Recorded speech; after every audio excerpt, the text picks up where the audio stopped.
Hi, everybody. Will here with this week's interview chair. On the chair is Doberman specialist, Mr. Jeffrey Brucker. I remember watching Jeffrey show dogs when I was a youngster in Canada, and it was always amazing. So sit back and enjoy and listen to what Jeffrey has to say for an hour or so.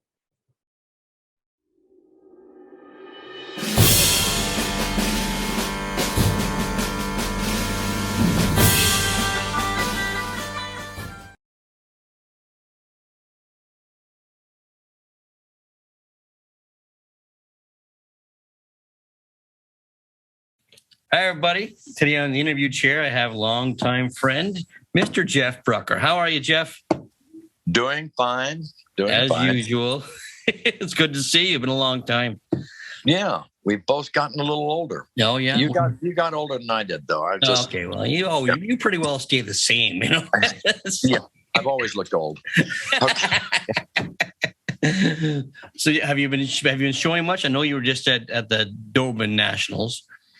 Yes. Well, I think I had about 6 dogs there, which at the National with big rings is plenty for me. Oh, for sure. And some of our breeding ones, so that was good.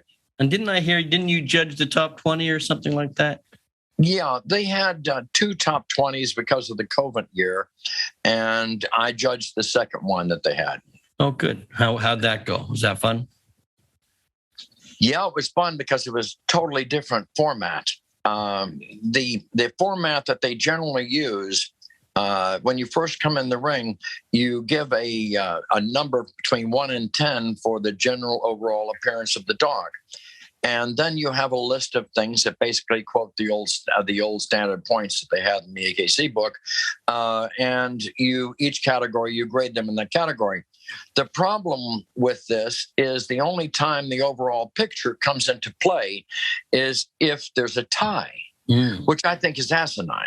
Yeah. I mean, it should be that you look at them, well, if I think this is only a 4 or a 5, then you mark all the pieces and it comes out to be a fairly high number. It doesn't really matter because it's only multiplied by 4 or 5. Because a lot of times you'll have a dog that has a lot of nice pieces on it, but they don't go on that dog, you know, and so you don't give it a high rating. But it was fun. They did more of an overall rating on the dogs. Some of the judges thought that the dogs were just unbelievably great, and they gave them out of 100. I think one said 94 or 96 or something. I've always thought if I give a 96 to a dog, it ought to be able to drive the van. You know, I don't see any of those. If I give you a 96, what do you do when the next dog comes in and it's better than the one you just gave a 96? Yeah. Give a 98. You know, we're 2 points off of perfect, ladies and gentlemen. And we got sloping backs, tails that come up over their back that if they were long, they could scratch their head with. And it's supposed to be a heavy bone breed, and they're barely making medium. And they got a 96 out there. Oh well. Well, it sounds like it was fun anyway. So. Oh, it was a lot of fun. Yeah. All right, I'm going to start off. The first question is, Jeffrey, how did you get started in the sport of dogs, and how old were you when this all occurred? Close to 16, and my mother was in show business. She used to work with a fellow called Larry Storch, a comedian. He was on F Troop, for those of you that remember F Troop. Anyway, so another woman raised me. I called her my aunt. And a fairly strict woman, but she gave up a home in Chicago where she housed show business kids. And when my mother got the job in New York with Larry Storch, she moved with just me. My mother had paid for everything. And she insisted on certain things like no cursing in the house. And you ate all of your food. And if you didn't want to eat your dinner, it's okay. You could have for breakfast or lunch the next day, or maybe the next evening's dinner. But as long as she was putting a roof over my head, I was eating all the food I was presented. And that was not a problem. So anyway, carrying on, she wanted to have, because I was getting older and was out more, she wanted to have a dog that would protect her. And so she wanted a German Shepherd. So I got out I don't remember if it was the News or the Mirror, and they had a list of dog sales. And I called the shepherd people, and either they didn't answer or they didn't have any dogs at the time. The next ad I saw was a Doberman ad. So I said, let me give these people a call. The very first person I called answered the call, invited me out to the house, and I bought a Doberman. And 2 weeks later, I bought another Doberman. And it went on from there. Their names were the Bushmans, and they had Alamap kennels. And for the Doberman people out there, it was basically skipper breeding. And the next significant thing that happened to me in dogs was I went to the Connecticut, New York Doberman Pinscher Club specialty, and they had a junior showmanship competition. And there was one person specifically that would win this every year. And it was quite an attended event. And it was my first time in junior showmanship. And I said, I don't want to wear out this male that I have that I'm going to be showing later by taking him through juniors. So I walked around to the crowd and asked if anyone would let me have a dog for juniors. And they did. And when the judging was over, this person that wins every year had to skip a year because I won and he went second. And the judge said to both of us, you have a dog you show every weekend. And this fellow went around and found some dog he'd never seen before. So I gave that a lot of credit. From there, I went to... First of all, who was the person? Who went second? Who was that? You know, I purposely skipped over that. I know but it was Bobby Stebbins. That's okay. But anyway, I worked with Bobby. That was fun. You know, he's passed away, and I don't like to say anything that may be interpreted as disparaging. I'm trying to move outside because the dogs are joining in the conversation. Well, that was fun. It's all about dogs anyway. So yeah. Anyway, let's see. The next time about 2 times later, I went into junior showmanship, and I think I got third or something. And the next weekend, I showed my dog and beat the handler that had judged the juniors. And I said, well, okay, I don't need to do this anymore. So anyway, and then I learned what I know about handling from 3 people.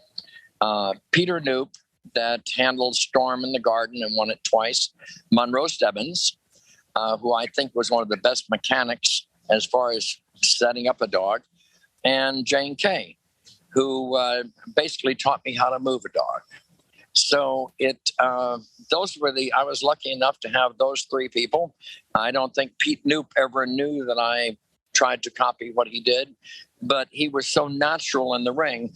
I was watching these other people working so hard in setting up their dog and trying to convince the judge who was the best chiropractor in there. And then here's Pete Knoop picking a leaf off a tree and having the dog follow it coming down. And I said, I need to learn how to do that. So I'm a combination of people and handling. As far as looking at dogs and evaluating dogs, I would say that would have to be between Melbourne Downing for the mechanical side and Alva Rosenberg for the artist side. And I was lucky enough to live with easy walking distance from where Alva had his antique shop in New York. Wow, that'd be excellent. That'd be amazing. And because of that, I have a fairly decent porcelain collection. But it was interesting. One story about Alva is that a handler that we both knew and a nice person came up when I was taking the picture of Going Winter's dog. And he said to Alva and myself, he says, I rarely ask this, but I need to know because I really like you, Alva. And he said, I like you too, Jeff. And he said to Alva, why did you put Jeff's dog that was cowhocked over my dog who was not cowhocked? And Alva looked at him and says, I never got that far. That's a good story. You know, just never got that far. And I thought, what a good answer to have. That is a great answer. Oh, go ahead. What are the other things you'd No, like I want you to keep going. I want you to keep going. What from there? So you learn from Peter how to be a natural handler. From Monroe Stebbins from Steb. What did you learn from Steb? You said he's mechanics. Right. Well, and placing a dog. Did you work for anybody, Jeffrey? No. The getting back to Steb for a minute, Stebbins. He was able to manipulate a dog and setting it up that would give it more forechest, which it still applies today. The people put their feet too far forward and it sucks the forechest up. And he would be able to bend the stifle to make a little more angulation. And I was impressed with the way he was able to manipulate the dog to looking like a much better dog than I thought. But, I just think you have to have all of these things to do because you have the judges, such as myself. I don't judge at AKC shows except for top 20s. And I've done that for, 8 or 9 clubs. And you have to know how to do that and then for the judges that want freestanding, as I do when I'm judging, I don't let them set the dogs up at all. And I tell them right off the bat, I'm not judging best chiropractor. If you do that, you walk in the ring and you look around the ring with these dogs all prodded and placed and whatnot. And you say, okay, well, I like the first one and the third one and the sixth one. Then they go around the ring, you're back to square one because they all fell apart.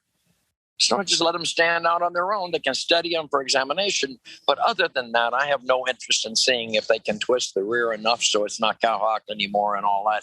And then I look at it and say, well, that dog doesn't look cowhocked. Then it moves and it's cowhocked. Now I know what happened. They twist. Let's see. Other things I might tell you that somebody out there might find interesting. I've shown most of the recognized breeds before the AKC opened the floodgates.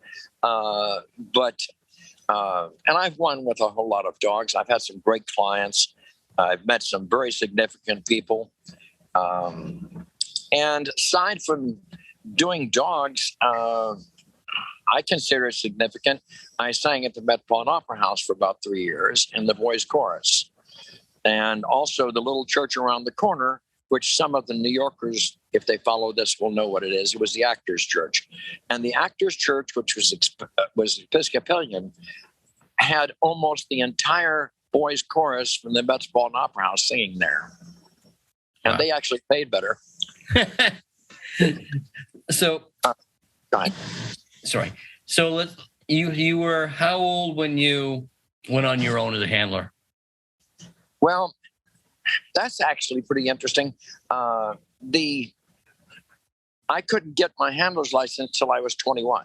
Mm-hmm. When I applied for a handler's license, I was turned down the first time because I didn't have a kennel, even though I knew fully well of at least 3 handlers that worked out of their garage. So I went up to Syracuse and built a kennel with another fellow, Gary Town, a Basset Hound guy. And I was decided that I wasn't going to apply for my license because the AKC would have one reason or another not to give it to me.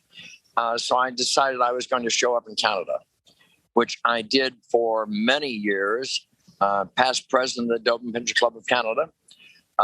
And I've been in every province. I went from Newfoundland to British Columbia, and I took most of that trip by train from Montreal to Vancouver. And then I went to dog shows along the way and were picked up by people and had a great time. It's just something I wanted to do.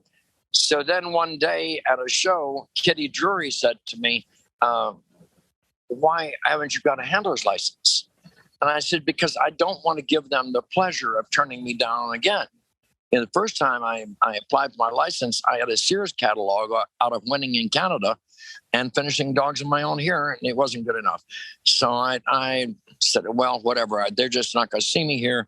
I'm going to show up in Canada, probably eventually move to Canada, and the AKC can keep it. So she said to me, apply for your license again. Well, at that time, they were giving out one breed at a time. I asked her what breeds she thought I should apply for. She said, everything that you think that you can do well with.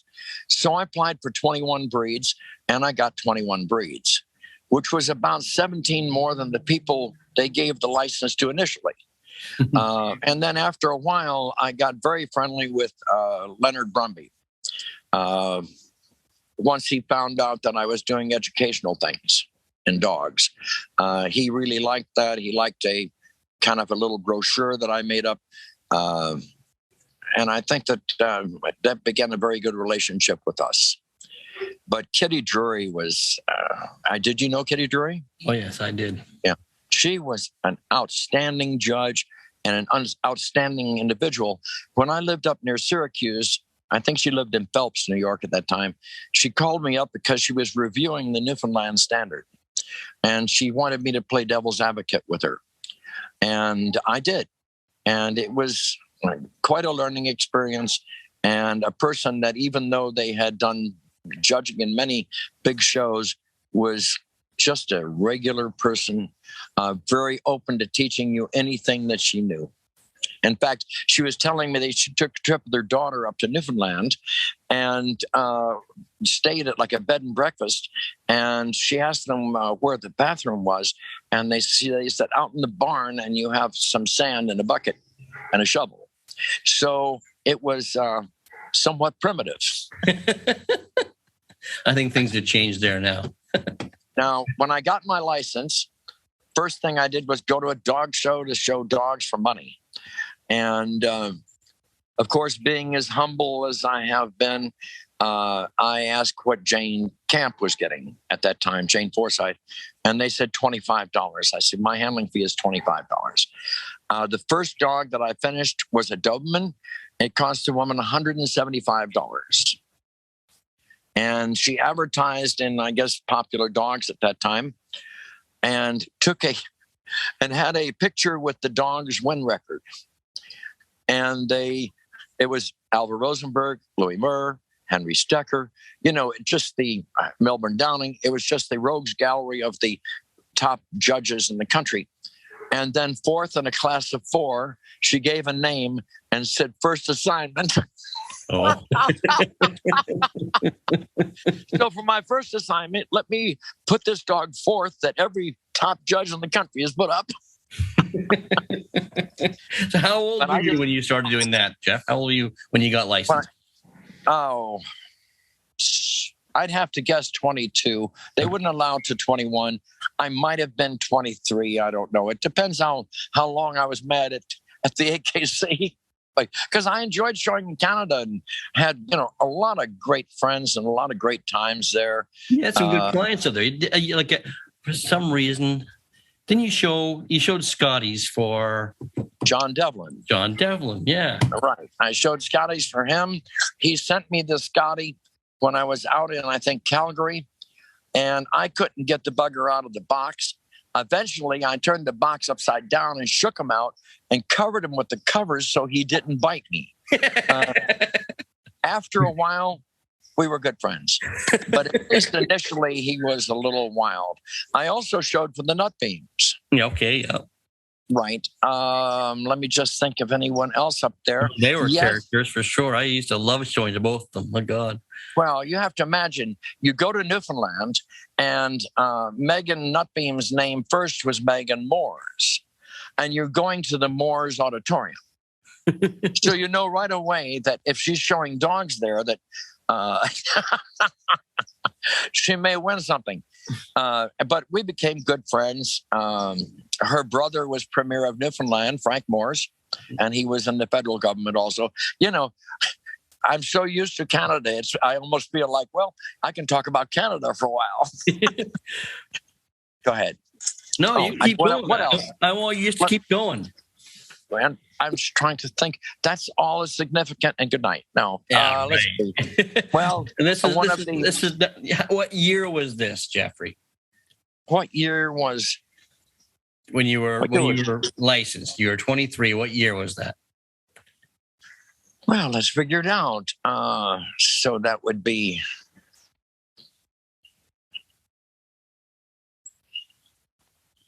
14 years. And that would be, I'm trying to say Well, I still, 71. I think we're 71 or 72 or something like that. okay. I don't maybe before that. So we're missing almost 50 years. I want to know it all. Yeah. Well, depending on how bored everybody wants to be. I'll tell you if I get bored. I'll know. Oh, okay. Well, I teach and have taught seminars. Yeah. And handling seminars, and I've taught them in Spanish speaking places, and I speak very little Spanish with an interpreter who I realized after a moment was ahead of where I was in the class.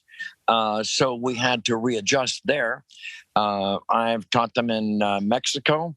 One interesting thing with Mexico is there was a very nice lady by the name of Thelma von Datten, and she was president of the FCI.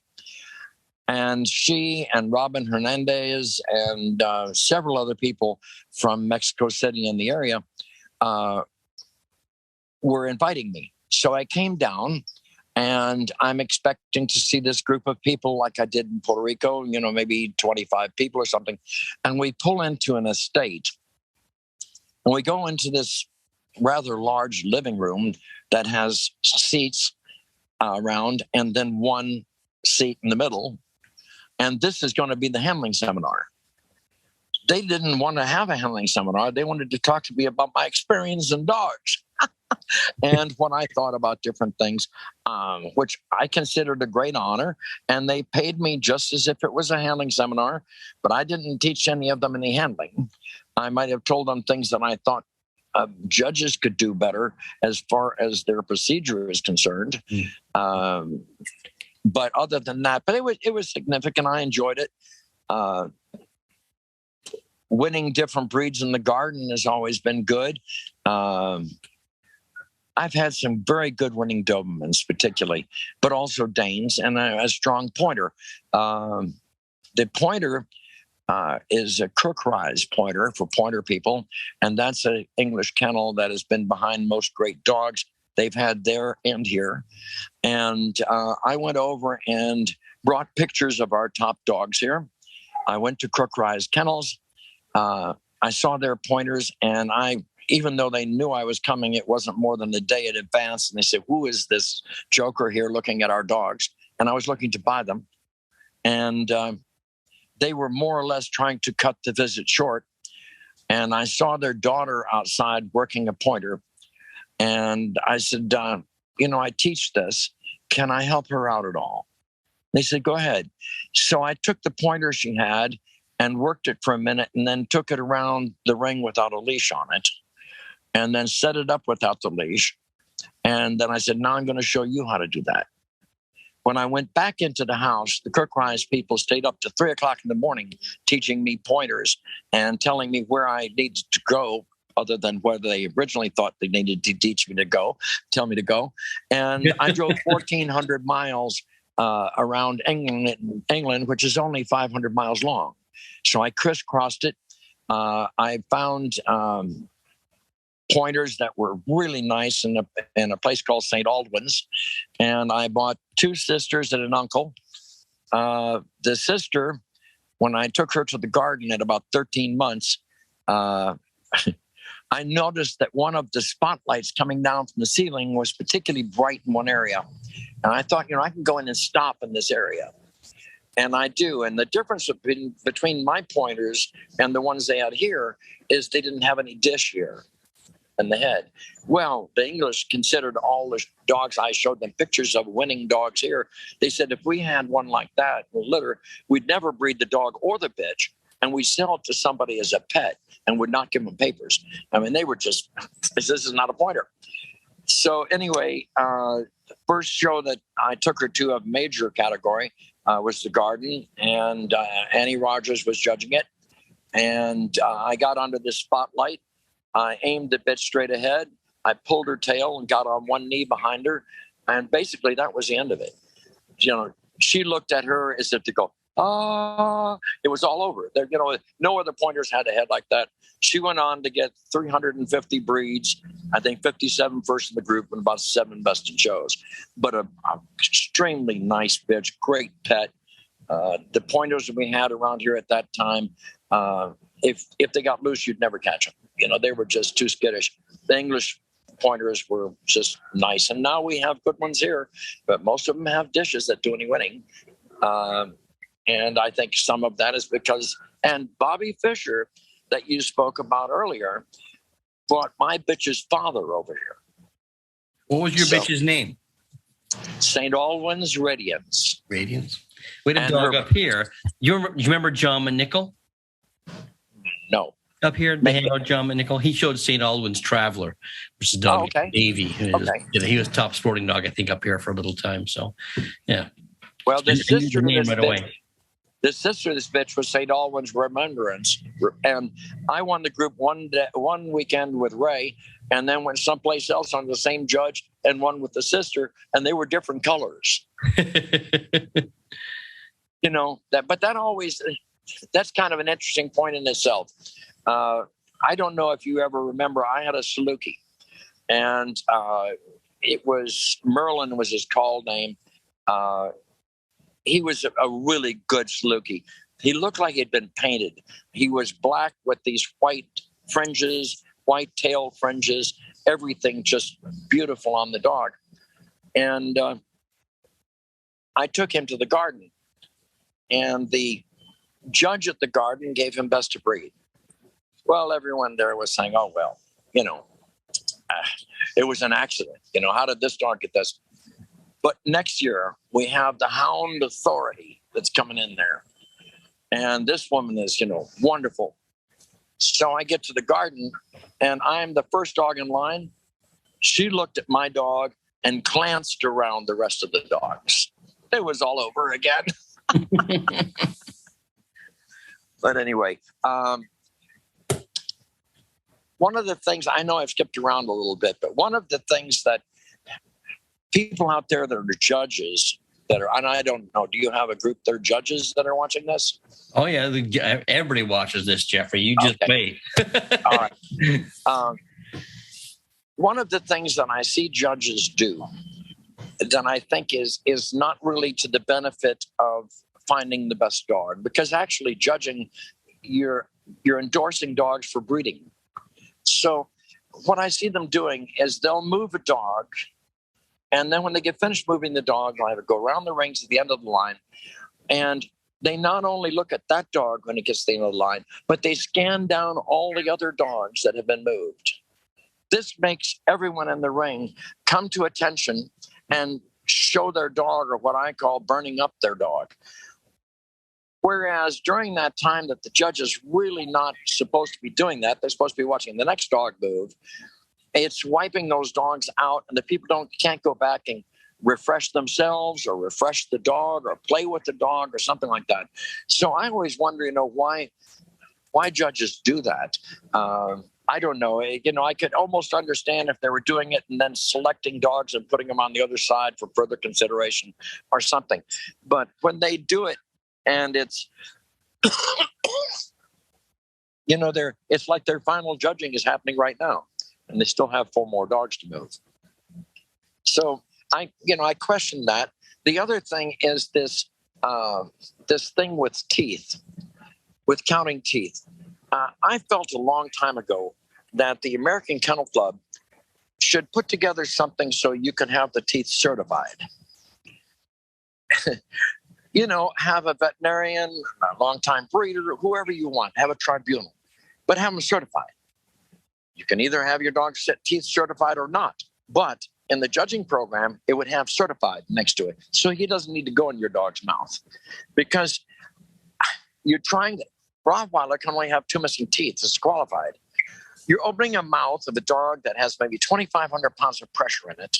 You're a stranger. The dog's a guard dog, and you have to look through the slobber to count all the teeth. Nobody is doing that. Right. So you have no idea if this dog's missing teeth or not. have the teeth certified. And you also don't have to endanger the lives of the judges. I'm surprised at how many shows I go to that some dog hasn't attacked another dog or attacked a judge. You know, they're strangers, and I know the dog should tolerate it. But sometimes there's a lot going on. There's hair dryers, there's things being slammed down. You've got a lot of distractions there. And you have a dog that is companion and guard, not companion or guard, companion and guard. And you've got to count on this dog being a really good companion now, because there's a stranger coming up there to open up his mouth and look into his teeth. And then if that's not enough, he's going to grab his testicles. You know, great, 100%. Well, I don't know. I think that would be something that's maybe a pipe dream, but who knows? And maybe somebody else will suggest it to the AKC, and they'll look into it. But particularly with dogs that have a disqualification in the mouth. Mm-hmm. Get them certified, period. You don't have to worry about it. Exactly. I think that sounds like an interesting idea, actually. So, because then it's just said and done. They can look down their list and see a check mark, meaning it's certified, and away they go. Yeah. I had one judge at a show. Then I had a Rottweiler that was a Schutzen 3, an international police dog 3, and probably the smartest dog I've ever been around. In fact, he went best in show in Bucks County 2 years in a row. But this very big judge, big being in stature, he was just a great big man. And he's coming down the line, examining the teeth on the Rottweilers himself. Well, this dog is not going to have him open the mouth and examine the teeth. The dog will bite him.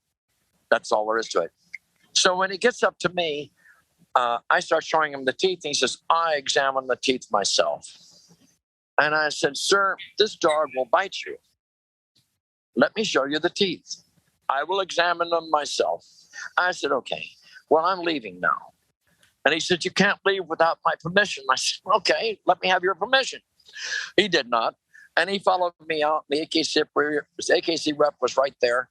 And I saw the AKC rep, and I said, look, this dog will let me show his teeth all day long. The judge is totally safe. This man will not let me show the dog's teeth, and he wants to do it himself. Now, if the AKC wants to sign off all responsibility for me, for the dog, for the owner, sure, let him look in the mouth, but you might as well call an ambulance, at least get him on the way, you know, because this guy's going to get... So the rep says to this guy, what are you, stupid? He says, if Jeff tells you he needs to show you the teeth, he needs to show you the teeth. So the guy says, okay, you can bring him back in. I said, no, we've already done this. He's back in the van. I'm not going to go in there and have him say, well, he had two extra hairs on his ass, so I couldn't put him up. You know, it wasn't going to happen. But it was just one of the funny things that happened at the dog shows, and you encounter them a lot. I think that judges would have a lot of problems, particularly in bigger classes, if it were not for professional handlers. Oh, I'm sure, yes. The professional handlers keep the dogs moving most of the time, and they keep things a little more organized. And another thing, for those out there that are watching that are not judges or been in it for a long time, forget about this politics end of it. Sure, if there's more than one person involved, there's politics. You probably see more male judges putting up females and more female judges putting up males. But I'm not talking about that. I'm talking about these judges want to go, they study hard for it, most of them. Most of them look at it as a lifelong activity, which it is. And most of them want to get out of that building doing a job that everybody liked. That's basically what they want. They're no different than you and me. They're just people.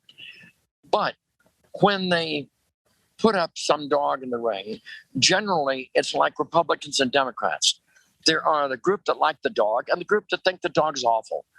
And probably the dog falls someplace in between those two things. But they always want to try and crucify the judge. Oh, he didn't look at movement, or he didn't look at head, or he didn't look at top lines. And believe it or not, those are all the things that are good on their dogs. So that means he didn't look at the best part of my dog. My dog sleeps on the bed and loves the kids, so it's got to be a good dog. But I think it really hurts a lot of people. It has a lot of good people go out of dogs because they think that there's hard politics going on. Right. And very few of the good judges want to go in there and put up another dog, even if it's their friend's dog, over a better dog, because they know all the handlers in the ring going to know they did that. And then they won't bring them their best dog, because why should you? Maybe he's got a better friend. But I don't care if it's attorneys or doctors or whatever it is. There's the good, the bad, and the ugly. I like to think there's many more of the good. I've done a lot of judges' education for Dane Club, Doberman Club, Rottweiler Club. And I find most people are enthusiastic that they want to do a good job. In fact, I made a mistake the other day, one of the few. A judge asked me how they did that day, and they had been to my judge's education. And I said, you did the best you could with what you know. He stepped back like, what? I said, oh, wait a minute. No one can do any better than what they know. But he thought for some reason I was insulting him. Yeah. No, but I'll never use that again, because he was taken aback. But I think that it gets a lot of people out because of what I call the Venom group. These are the people that have never won anything and never will, but they know how to tell everybody else how to do it. And they generally poison the people against what's happening in the ring. You get some dog that wins a whole bunch of breeds, and obviously it's political. It's not. It's because it's the best dog. Now, if you put the best dog with a really good handler, it becomes a very difficult situation to beat. That's and right. It should be. And it should be. You don't put up the dog. You don't put up the dog just because a certain handler has it. You don't put the dog down because a certain handler has it. And a lot of the people also that have a title of novice have been novice for 4 or 5 years. Whenever they don't win, they come over to the judge. I understand. I'm not a professional. I'm not slick. I'm not this. I'm not that. Yeah, you're not a very good handler, what the story is.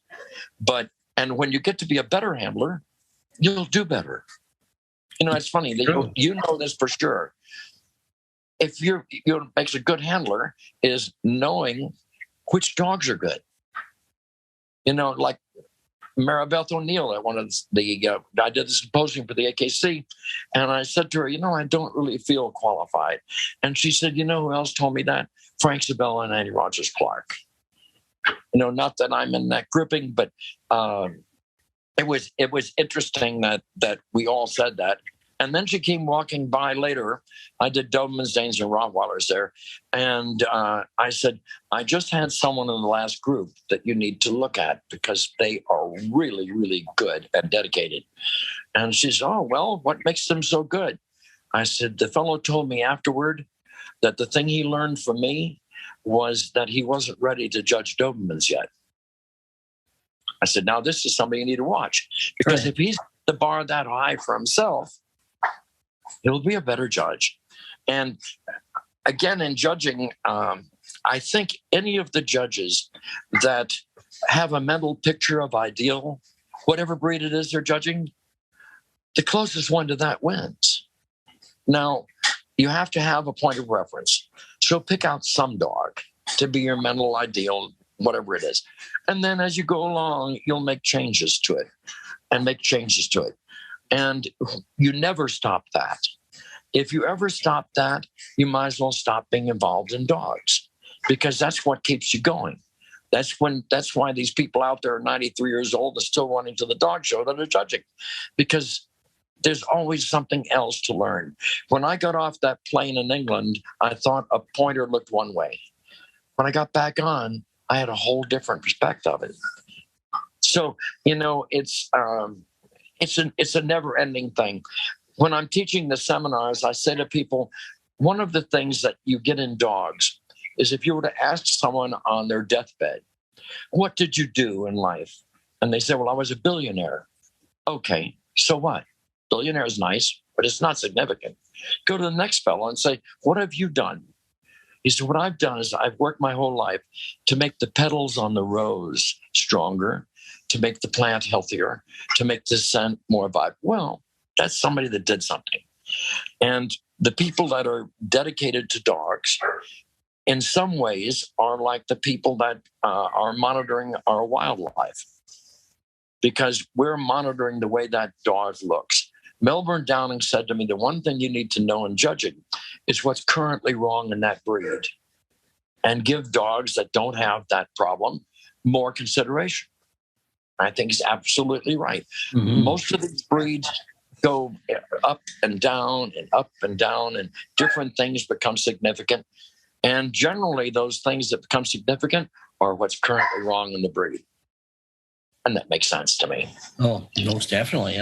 And you see it. You watch a class, and you watch a big specialty, and you can see the problems in that breed, and they're reoccurring in each class.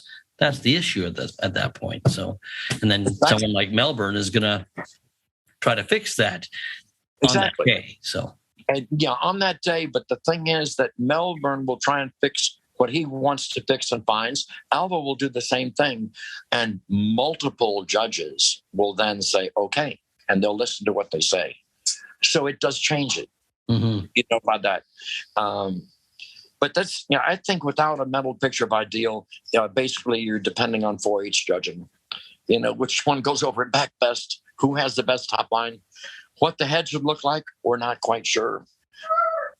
But if you keep doing it, it's a disease. I mean, you have to go to the dog show. I was off for COVID. I thought Melissa was going to tie me up outside the house. You know, I'm going back and forth. What am I going to do? You know, I've got to go here. Let's work with the dog for the 100th time. You'd had nothing to do. So, you know, I can't wait to go to the dog shows. And after doing it for 61 years, that's kind of interesting and wanting to do. Going back to the shows again. And I had to get back in shape again to good stand. You know, you don't run around the ring all the time. You start sitting in the couch and you start being tired looking. Now, one of the other significant stories would be with Dolph Fontana-Wall. I'm sure you've heard of it sometime, I would think. He had like 27 best in shows. He was one of the few dogs, if not the only one, to have gotten stud dog and top Doberman in the same year. Because as you know, if you're campaigning a dog, it's kind of hard to breed it at the same time, because one thing is the dog may, you know, just go crazy when he does it. And the other thing is you don't have the time. So he wasn't bred much, but produced the most champions. He won the breed at the Garden, went second in the group, because the woman that was doing the breed always thought that he needed to be heavier. So I made him heavier for the breed. She gave me the breed. She had beaten him twice before. And then I went into the group under Henry Stecker, who had never put a living dog over him. He gave him second in the group. And he said to me after me, why did you bring him to me so fat? I thought, you know, he wouldn't have been to you if I didn't make him fat. But you never know. And he used to go... I imagine it's too late for the AKC to say anything about this now. But whenever I'd fly with Dolph, his best friend was a Himalayan cat. And the Himalayan cat would travel all over with him. And he had a Bob McKee cage, which Bob McKee made cages out of California, and he also made plane parts. But anyway, he would always be calm with the cat. I flew him one time without the cat. He got out, he'd frothing around his mouth, he'd been sweating, you know, he was a wreck. So he was with me all the time, including when I showed him at the Garden. So he was on the back of the cage at the Garden. Wow. I could just see somebody walking up and looking at the cage and saying, it says Doberman there. It's kind of a strange Doberman head on it, isn't it? So those are the stories I wanted to hear. Those are good. Yeah. Another one would be with the Great Dane bitch I had called Front Page News, a Harlequin bitch. And she won the national and won the top 20 and everything. And when they were doing the dinner at the top 20, they called us up to the stage. And I said, you know what? We didn't win the top 20. The dog did. I didn't say that to everybody. I just went and got the dog and brought the dog up on stage with us. And then when we went back to the table, and I'm sure they would frown on that today, but I just had her sit next to me and have the waiter cut up a steak. Yeah. No, she deserved it, but it was an interesting time. I don't know about what else. My wife and I, Melissa, have been breeding Dobermans now for about 20 years. And she is the medical side of it and the nutritional side of it and the paperwork side of it. And basically, I sleep all day. No. The only time I arrive is when it's time to take the picture. Up until then, I do nothing. I just drove 11 hours straight from Tennessee, almost the Virginia border, back to Florida. And I left there at 4:00 and arrived here at 3:15, something like that. Yuck. Yeah, drove the whole way by myself, just listening to my books on tape or listening to talk radio or something like that. Yeah. But it just doesn't seem to matter. I don't mind driving. My other diesel van, which I use sometime, has got the one I brought up to Canada that you saw, has 526,000 miles on it. Wow. And I'm going to take it in 2 weeks to 11 shows. They last forever, those diesel ones. Yeah, they do. Other things, well, I've said I've judged a lot of top 20s. I've enjoyed that. Some of the dogs were very surprising to me that they finished, and there should be a statue built to whoever finished them. And the AKC could look into put them up. Oh, Jeff. You know, I always wonder what happens when a dog is disqualified on the fourth day of a show, and the dog was shown the other 3 days. Does the AKC ever consider that? Yeah, the dog exactly. had disqualification all of those times and made it to the fourth day. So that always makes me wonder, did you look at that? I was at a show, and this little old lady had particularly good dogs, and she gave me like winner's dog from Major and Rottweilers and just a breed of Dobermans. And afterward, the AKC rep comes up to me and said, would you mind spending a few minutes with her, talking to her about procedure and things like that, because she was opening the Rottweilers' heads and sticking her head in it. I just can't imagine. She's going to lose her face. She'll be in the retirement community with a big scar. So anyway, I said to them, you want me to sit down with this woman for 20 minutes, half hour, something like that? I said, I'll be glad to do it, but I won't have much impact on her in 15, 20 minutes. I said, what you need to ask yourself is who mentored her and what AKC rep thought she was ready. Right. I said, what am I going to do? The woman's putting me up all day long, and now what am I supposed to start telling her the things she was doing wrong, which was next to everything? She lost her place in line, which she was going to examination. Testicles were examined now and then. But anyway, she tried hard, and hopefully somebody spent more than a half hour with her after that. Yeah. I've never seen her again, so I don't know. That may have been her swan song, but it was kind of interesting. I think that there needs to be somehow. I wouldn't be bad at this really. To be kind of an ombudsman that could go around the dog show and not be the AKC rep, not be the policeman, but just to be an observer. I mean, all the way through the experience, maybe see what the people are having as far as problems in the hotel. See what's happening as far as RV parking is concerned. See if the judge is doing properly in the ring, and if not, why? Is he late because of the fact that the ring steward didn't show up till 5 minutes before you do in the ring? There's a line of people waiting for their numbers.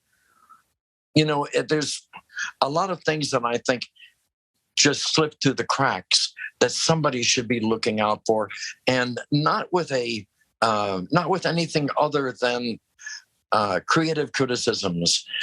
Saying, "Look, this will work better for you." Not that we're taking you in front of a committee to downgrade you. It's enough that they're donating their time and their money to an effort that I love.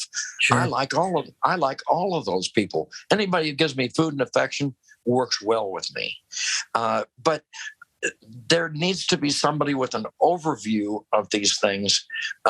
We were at a big show recently where Danes were listed at 8 o'clock in the morning.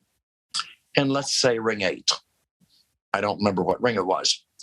When you got there at 8 o'clock, there was a sign that said Danes will now be judged at 1:30 in ring 12. So these people, I had to drive an hour and a half to the dog show. I left my house at 5 to make sure I was there at 8 promptly, or 7. I had to be there at least. We're moving to ring 12, let's say. The judge in ring 12 is a little bit late and rushing over to the new ring we have. This is now the 3rd ring. It's a 3-ring circus. You know, and the woman runs over there to start judging. The woman judging in that ring is almost 40 minutes long. You know, she's late. I said, wow, are they ever going to do Danes today? But if there was somebody, the AKC rep can't be every place. The show chairman can't be every place. But somebody that could walk around and look at this thing and make it better. Make it better for everybody. Yeah. Make it better for the, you know, I see some dog shows where the people are running around in the mud. Well, those dogs don't look the same as they do when they're not running around in the mud. I see sometimes that they have dogs. I went out to California and they had this, that's another story. They had this big specialty show, no tending. The only tending was a little tending for the judges and whatnot. And at that time, the handlers, some of the less ethical handlers, were charging a handling fee when their assistant went in the same class with them. And they were complaining to the president of PHA, which at that time was Brumby, before he became in charge of the handlers for the AKC. And I didn't like the way it looked. I mean, I had somebody with an umbrella standing next to me.